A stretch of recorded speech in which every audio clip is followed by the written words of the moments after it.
जान नबिर्सौ भन्नु ल तिमी भन्दा पनि इम्पोर्टेन्ट तिम्रो एडमिट कार्ड हो। तिमीले चाहिँ घरबाट बोकेर चाहिँ एडमिट कार्ड चाहिँ मस्टली जानुपर्छ, किनकि एडमिट कार्ड नभइकन तिमीलाई परीक्षा हलमा छिर्न कोहीले पनि दिँदैन। त्यस टाइपको चाहिँ कहिलेकाहीँ फुस्किन सक्छ होइन, त्यो फुस्किन सक्छ यो पेपरसँग, जुन यो पेपर छ नि यो पेपरसँगको त्यो स्टेज फुस्किन सक्छ। अनि फुस्कियो भने तिमीले यो यहाँको नम्बर पनि यहाँ लेखेको छैनौ भने कसरी थाहा पाउनुहुन्छ त नि, चेक गर्ने टिचर हुनुहुन्छ होइन, कसरी थाहा पाउनुहुन्छ त नि त तिम्रो कपी हो भनेर उहाँहरूले चेकै गरिदिनुहुन्न है। त्यही भएर चाहिँ तपाईँ उत्तर पुस्तिका नम्बर यहाँ लेख्यो भने उहाँहरूले खोजी पनि चेक गरिदिनुहुन्छ होला। एनिवे बोर्डको चाहिँ कुनै पनि सेन्टरको हलमा जान्छौ होइन, त्यति बेला चाहिँ तिमीले चाहिँ कस्तो फिल गर्छौ होइन, त्यहाँ भएको त्यो सिचुएसनलाई कसरी ट्याकल गर्छौ होइन।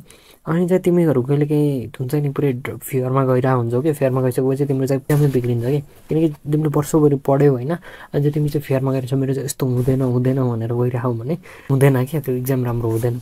त्यही भएर चाहिँ कसरी कन्फिडेन्स ल्याउने होइन सबै आजको भिडियोमा चाहिँ हामीले चाहिँ डिस्कस गर्नेवाला छौँ। So let's go through the video. सुरुमा चाहिँ हामीले चाहिँ एनइबीले नै दिएको निर्देशनहरू थोरै हेरौँ होइन, के खासमा निर्देशनहरू चाहिँ के दिएको छ त्यो हेरौँ है त। परीक्षा सुरु हुनुभन्दा आधा घन्टा अगाडि नै परीक्षा केन्द्रमा पुगिसक्नु पर्नेछ। परीक्षा भएको 15 मिनट पश्चात उपस्थित हुने परीक्षार्थीलाई परीक्षामा सहभागी गराइने छैन। भन्नुको मतलब तिमी चाहिँ आधा घन्टा अगाडि नै तिम्रो चाहिँ सेन्टर जहाँ छ त्यहाँ गएर बस्नु पर्यो होइन। 15 मिनट पश्चात भनेको चाहिँ जस्तै 8 बजे छ, 8:15 तिर चाहिँ त्यो बेला तिमी गयो भने त्यस पछाडि तिमीलाई चाहिँ इक्जाममा कोहीले पनि लिनेवाला छैन।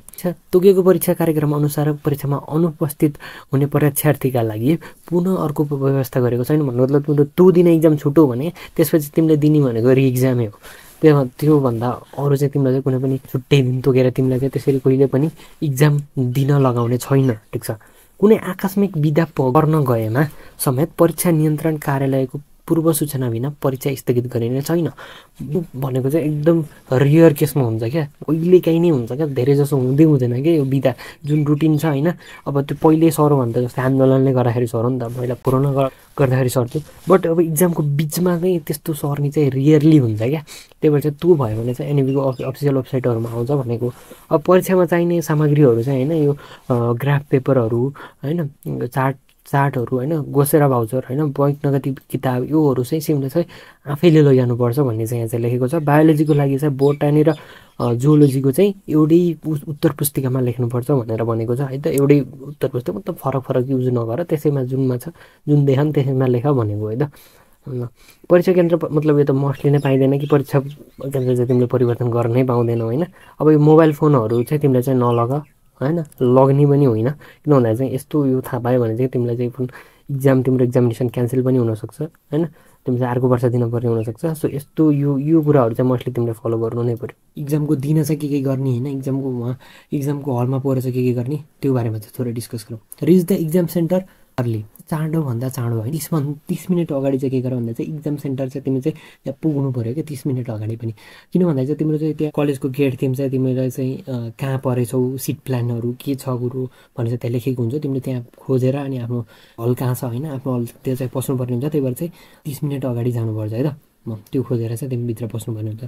आफू जान बिर्स तर एडमिट कार्ड लैजान नबिर्स है त।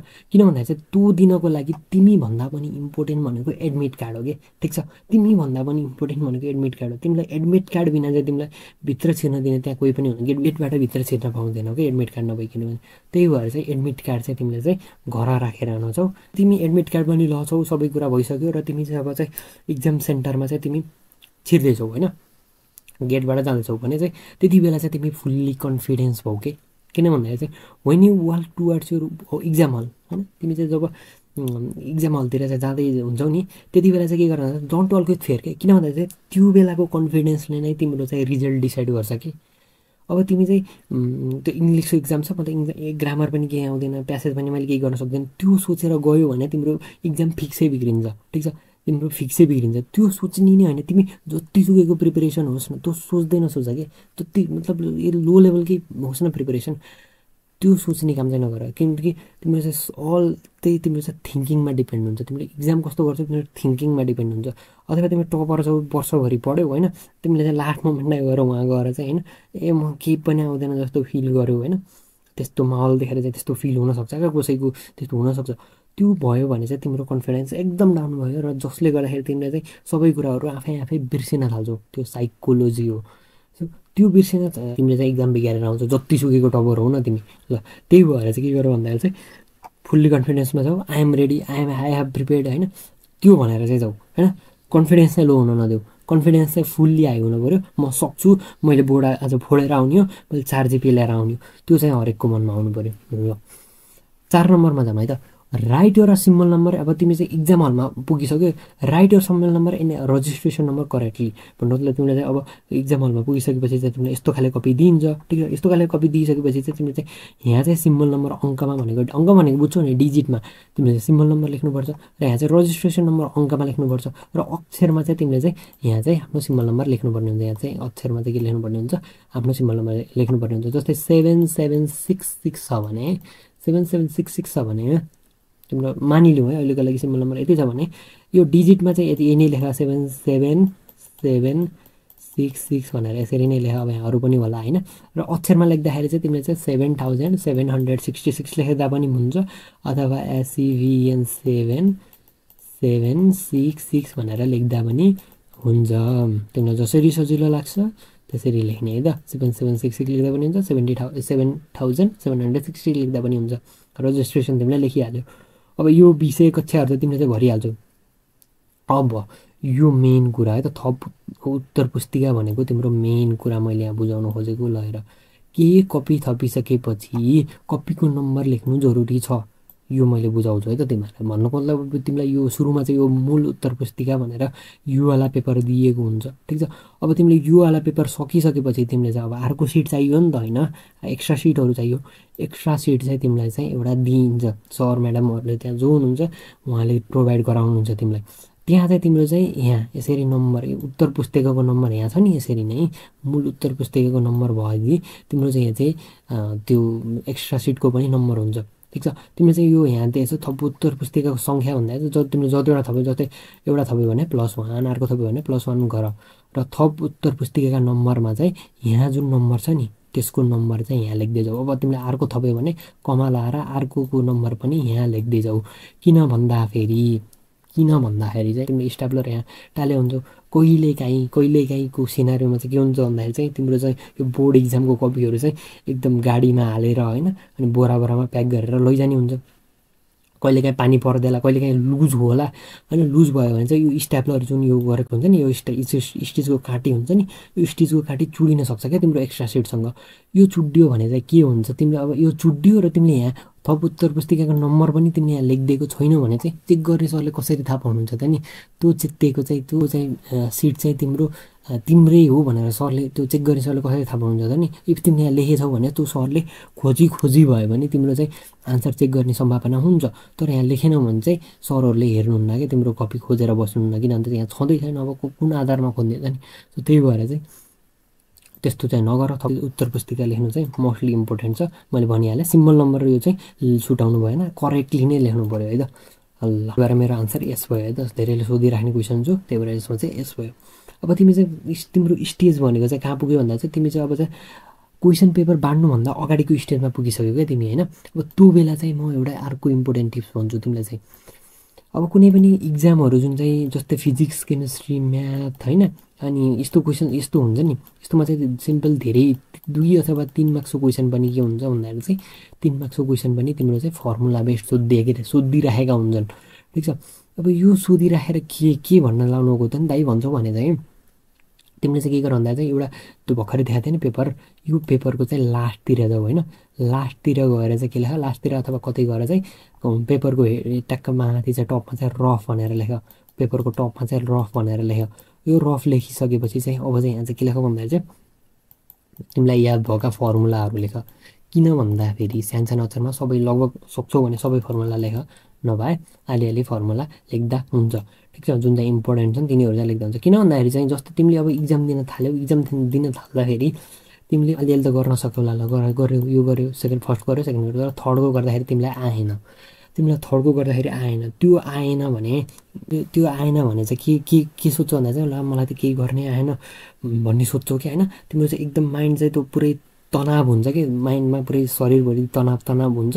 त्यो तनावको कारणले गर्दाखेरि होइन तिमीले अर्को क्वेसन गर्न थाल्छ, यो अहिले गर्दैनौ भनेर अर्को गर्न लायो भने पनि त्यो नि बिग्रिन्छ। त्यो बिग्रियो भने झन् तनाव बढ्छ। त्यो तनाव बढी चाहिँ तिम्रो के हुन्छ भन्दा चाहिँ तिमीले सजिलो क्वेसन्सहरूको त्यो फर्मुलाहरू पनि तिमीले बिर्सिने चान्सेस चाहिँ म्याक्सिमम बढ्छ। सो त्यही भएर सुरुमै इक्जाम नपाउनु अगाडि नै तिमीले यहाँ फर्मुलाहरू लेख्यो भने कुनै पनि फर्मुला बेस्ड क्वेसन्सहरू छन् अथवा त्यसको ग्रामरहरूको रुल छ अनि त्यो चाहिँ तिमीले चाहिँ बिर्सिन पनि त सक्छौ नि त। त्यो आएन भने तिमीले पछाडि बिर्सिन सक्छौ कि होइन। साना कुराहरू पनि बिर्सियो भने चाहिँ त्यो चाहिँ पछि चाहिँ तिमीले यहाँ आएर लेख्न सक्छौ। ठिक छ, यो चाहिँ सबको मनमा हुन्छ तिमी टपर होस् होइन जो होस्, तिमीले चाहिँ क्वेसन बिगार्दै गयो भने चाहिँ तिम्रो चाहिँ सजिलो क्वेसन्सहरू पनि यहाँ अब यो तिम्रो एरियामा चाहिँ गाह्रो क्वेसन छ होइन, यो गर्न सकेन भने पनि पछाडिको पनि गर्न सक्दैनौ तिमीले। त्यही भएर सजिलो क्वेसन पनि सोधेर हुन्छ। त्यही भएर चाहिँ यो कुरा मस्टली चाहिँ एप्लाई गर्नु पर्यो। सुरुमै चाहिँ यो रफ भनेर चाहिँ यो फर्मुलाहरू चाहिँ लेखिदिँदाखेरि राम्रो हुन्छ। जस्तै अब हेर त मैले चाहिँ के गर्ने 14 मार्क्समा 14 नम्बरको चाहिँ मलाई चाहिँ 5 नम्बरको ट्याक्कै आएन अरे। ल मलाई चाहिँ अब के गर्ने, आएन 5 नम्बर गयो, मैले त A+ हान्छु भनेर आएको थिएँ होइन, सकियो मेरो लाइफ सकियो। त्यस्तो हुन्छ। अझ बोर्ड इक्जामको सिनारीमा चाहिँ बोर्ड इक्जाम हो, लास्टै नराम्रो हुने भयो भन्ने सोचौ। ठिक छ, सोचिसकेपछि त्यो सोचाइमा यही 15 को यही सजिलो थियो होला त्यही पनि बिग्रिदिन्छ अनि त्यो अर्धा सबै बिग्रिन्छ। सजिलै थियो होला बिग्रिन्छ। अब यहाँ आउँछ 17 को बीमा चाहिँ एउटा टक्क फर्मुला युज गरेर गर्नु छ। अब तिमीले अगाडि नै F = BIL sin θ भनेर कति लेखेछौ भने त्यो अझ तिमीले चाहिँ अहिले माइन्डमा त याद छैन तर लेखेथ्यौ भने चाहिँ तिमीले चाहिँ के गर्न सक्छौ, एप्लाई गरेर यहाँ चाहिँ तिमीले चाहिँ यो फर्मुला लाएर टक्क 2 मार्क्स पाउन सक्छौ।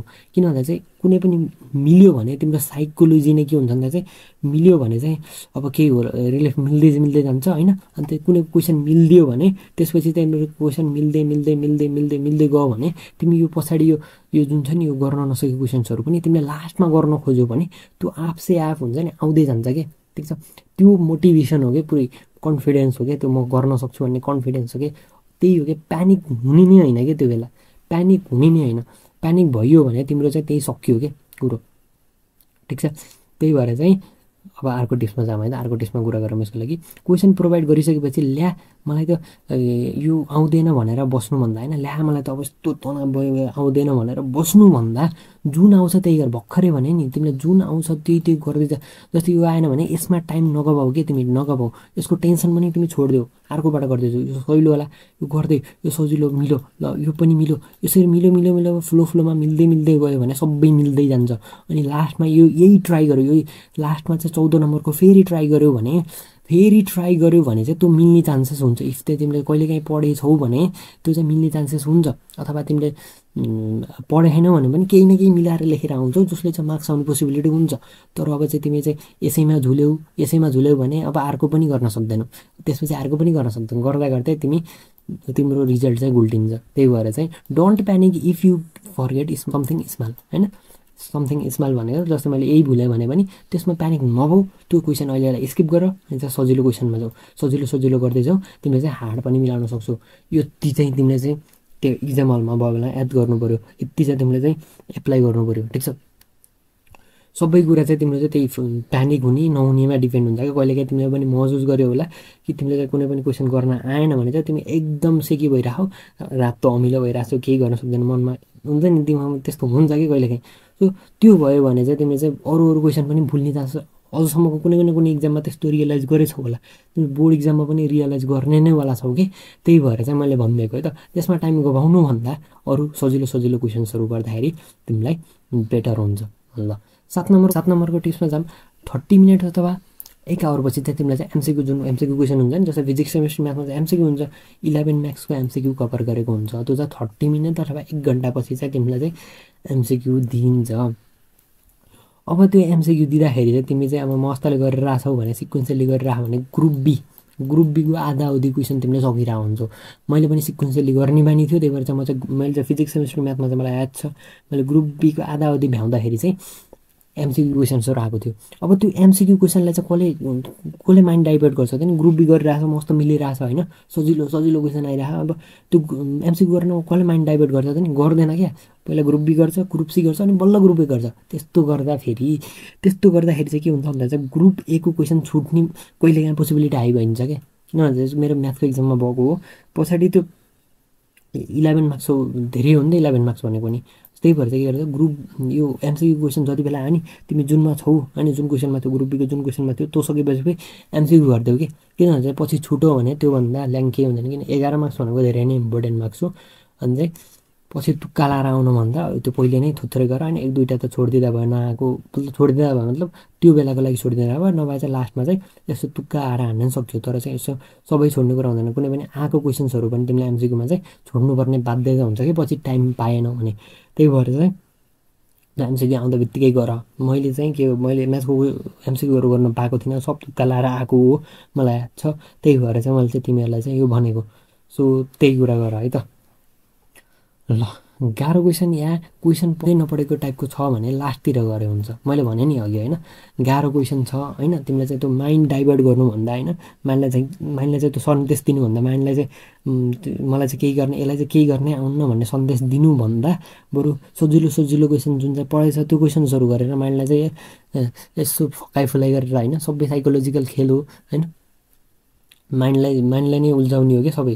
अब त्यो तिमी सजिलो क्वेसन गरेर नै आउँछ जस्तो हुन्छ, अनि आउँदै गएर तिमीलाई गाह्रो क्वेसन पनि पछि गर्न सक्छौ ध्यान दिएर गऱ्यो भने, लास्टतिर गर होइन। अनि क्वेसन त्यो कन्फिडेन्स बिल्डअप हुँदै जान्छ क्या, तिमीले सजिलो क्वेसन गरेर मजाले गऱ्यौ भने सिक्वेन्सियल्ली चाहिँ तिमीले चाहिँ सबै मिल्दै जान्छ। अनि गाह्रो क्वेसन अथवा नदेखेको क्वेसन पनि तिमीले चाहिँ के गर्न सक्छौ भन्दाखेरि चाहिँ लास्टमा गरेर आउन सक्छौ। अनि चाहिँ 1-2 मार्क्स भयो भने त्यहाँ देला भन्नेले चाहिँ तिमी इक्जाम हलबाट निक्लिसकेपछि चाहिँ 1-2 मार्क्स भने सरले दिनुहुन्छ होला भनेर चाहिँ तिमी बाहिर निस्किने जतिको हुन्छौ कि कन्फिडेन्स। त्यही भएर चाहिँ सजिलो गर भन्नुको कारण चाहिँ त्यो। अब लास्टमा टाइम रह्यो भनेको चाहिँ 10-15 मिनट चाहिँ टाइम छ, 5 मिनट टाइम छ भने चाहिँ के गरिदिँदा भने चाहिँ कपी चाहिँ यसो सरेर हेरिदिँदा भयो होइन। किन भन्दाखेरि चाहिँ कतै मिस्टेक भएको हुनसक्छ। जहाँसम्म मेरो इक्जामको केसमा चाहिँ यो पछि हेर्ने टाइम चाहिँ मलाई चाहिँ थिएन होइन, कुनै पनि इक्जाममा मैले पछाडि त्यसरी हेर्ने टाइम चाहिँ कहिले पनि पाइनँ। इफ तिमीले पायौ भने चाहिँ यसो हेरिदिँदा भयो, किनकि कहिलेकाहीँ मिस्टेक हुनसक्छ। ल सबैलाई बेस्ट अफ लक, आजको लागि यति नै है त।